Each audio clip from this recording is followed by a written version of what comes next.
Education is expensive, but stupidity is more expensive. Education is expensive, but ignorance is more expensive. Jadi pendidikan mah mahal, tapi kebodohan itu lebih mahal lagi. Nah, kita harus mengalokasikan anggaran yang cukup untuk pendidikan. Dan kalau boleh saya tambahin, dan kesehatan. Karena itu satu paket.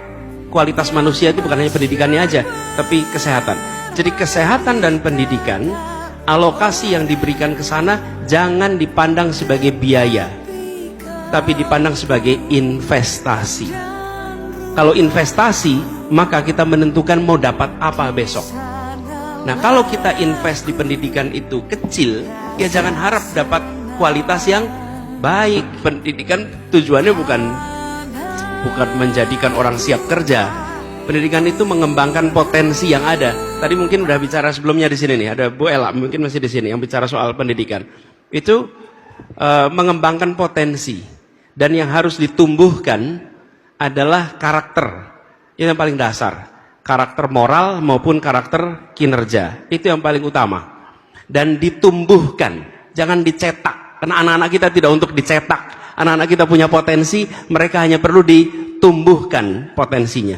Kita memang ke depan harus mendidik anak-anak kita untuk menjadi pembelajar, learner. Pembelajar itu punya kemampuan untuk to learn and to unlearn. Untuk bisa melakukan keduanya. Sehingga ketika ada AI, dia akan belajar untuk bisa memanfaatkan AI. Ketika ada teknologi-teknologi baru, dia akan belajar memanfaatkannya. Nah, kemampuan learning ini, menjadi learner ini yang paling kunci.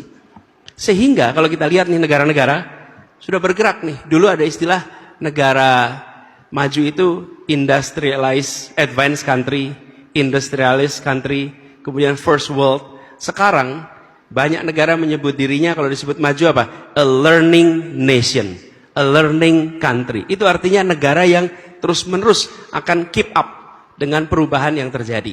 Jadi kalau kita mengajarkan kepada anak-anak, bukan mengajarkan sesuatu yang pasti besok terjadi. We cannot predict the future. 10 tahun yang lalu nggak ada yang membayangkan AI seperti sekarang. Jadi kalau kita mendidik anak kita 10 tahun yang lalu juga nggak tahu. Tapi kalau kita mendidik anak-anak kita untuk menjadi learner, apapun yang terjadi di depan, dia akan bisa mengantisipasi dan memanfaatkannya. Gitu kira-kira jawabnya. Baik, bagus sekali. Bagus sekali jawabannya. Bebobot sekali ya.